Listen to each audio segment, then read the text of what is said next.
I got this overly inflated balloon animal. This heavy-ass Ricky Martin wannabe. This Poha China. I will be waiting for Adesanya, skinny claw Adesanya. I want my chance to prove I am the champion. I don't like this guy, this Israel guy. I want to rearrange his face. Trust me, when I'm done with him, he'll really look like Ricky Martin. Botched.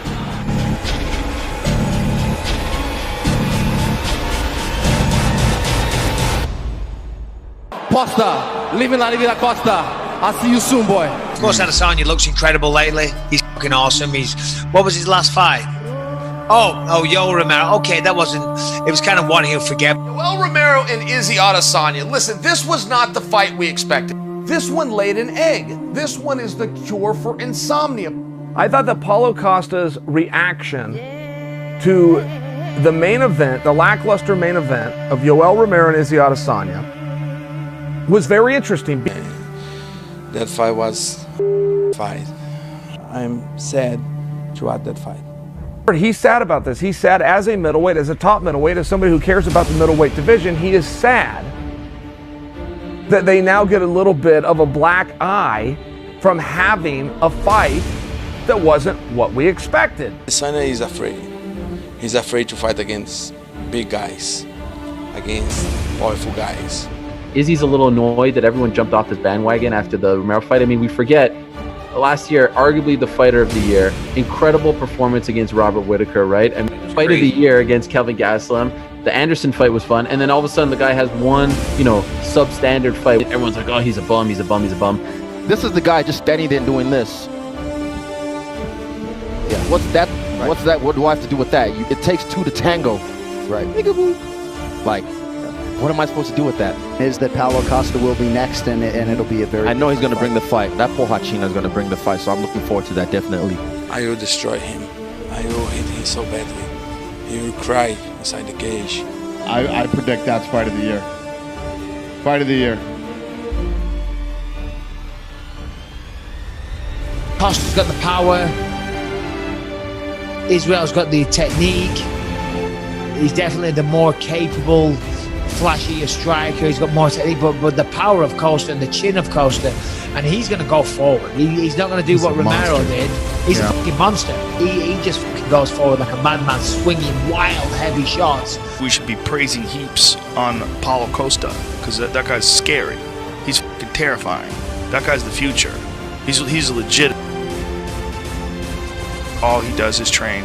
He goes, this guy doesn't party, he doesn't fuck around, he's just concentrating on measuring his food and training.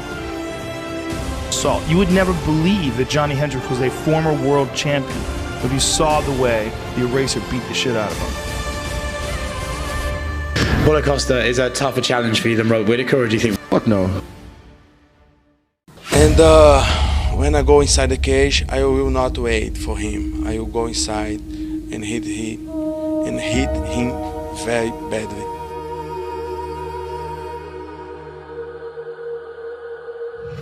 And look at me, oh, he's so skinny, bro. I'm gonna break his face, bro. I'm gonna break him. He got no power, bro. Well, I don't need power. Everyone has power. I have precision. This guy is a comedian. He is a comedian. He cannot defeat me. The fight is very special. I can't think of a rivalry within the middleweight division that I've seen quite like this one. This is extremely personal. And this is not two guys who happen to be great, who happen to have scary and unique skill sets that are intimidating and impressive and undefeated, willing to fight each other. That's what you'll see a lot, and should the recipe and the concoction that I just laid out be what's going to take place, you got something very special to watch.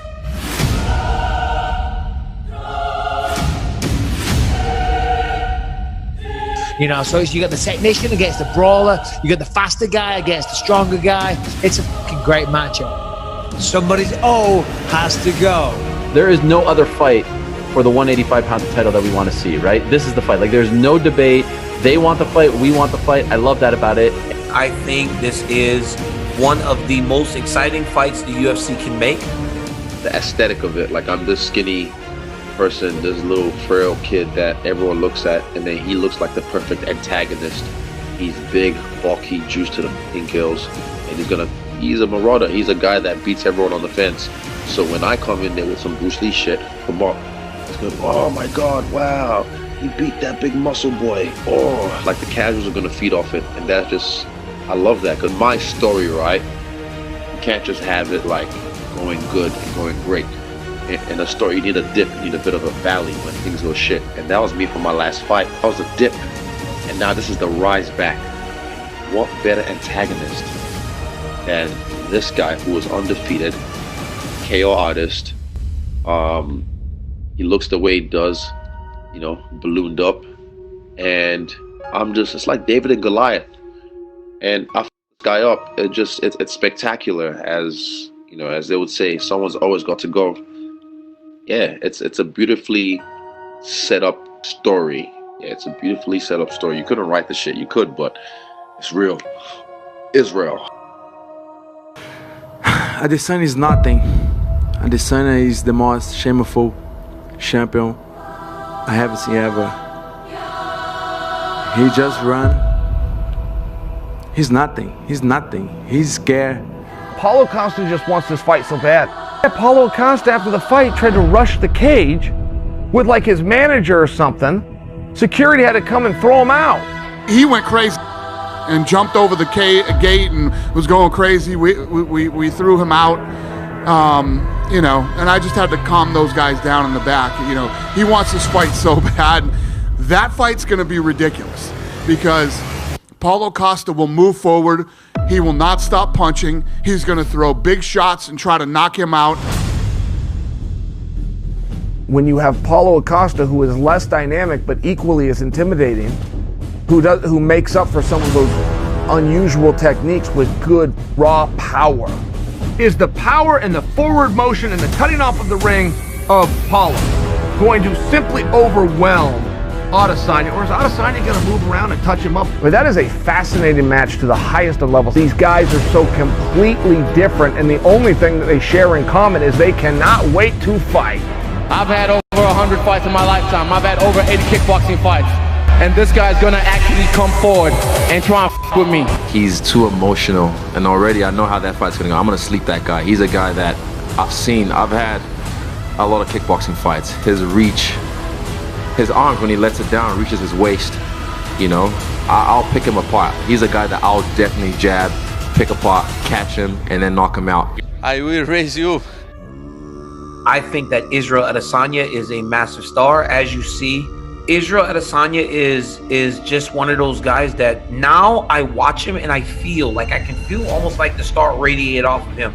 But Paulo Costa is as dangerous a fighter as anyone can hope for. And, you know, when I look at the matchup, I know that Izzy likes to counter, right? That's why the Romero fight was so bad. Both of them were waiting for chances to counter. Paulo Costa will give him those opportunities because Paulo Costa is not going to stand back with him. He's going to go after him. He's going to fight him with so much pressure, so much forward pressure that Izzy will have his chances to find those counter opportunities. The problem with that is no one's been able to stop Paulo Costa from fighting in the exact way that he wants to. Paulo Costa needs to be crashing forward and landing his big punches, but if he's doing it intelligently, he's far more dangerous than if he's doing it recklessly. And I think Adesanya can still do it. He just needs to use his slick movement and you know, head movement defense in the first round to make Costa, you know, miss his shots. The more punches he misses, the more tired he gets, and the easier he's going to be to pick off, you know, at range for Adesanya. And I think, you know, the version of Adesanya that faced Gastelum compared to the version that faced Whittaker were very different. We'd already seen developments in his game which are going to be useful against Paulo Costa. Because for as good as Izzy is, I believe Paulo Costa is just as skilled, just as talented, and as powerful as any guys that I've seen. I mean, this guy looks like a heavyweight fighting at 185 pounds. I don't know how he makes weight. I was talking to his one of his coaches, Eric Albarracin, right? And they were talking about a guy going in to be one of his training partners, a kickboxer I used to use.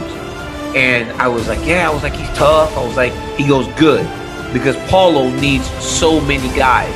Because a week and a half in, he breaks him. And he has to replace the training partners. He goes through you and then give me the next guy. Show up, skinny boy. Let's fight. I'm ready. Put these hands on your face, motherfucker. I've heard Paulo say I want to beat Adesanya. I've had Adesanya say I'm going to beat Paulo. It is going to be a battle with two guys who are not going to quit. I predict that's fight of the year. Fight of the year.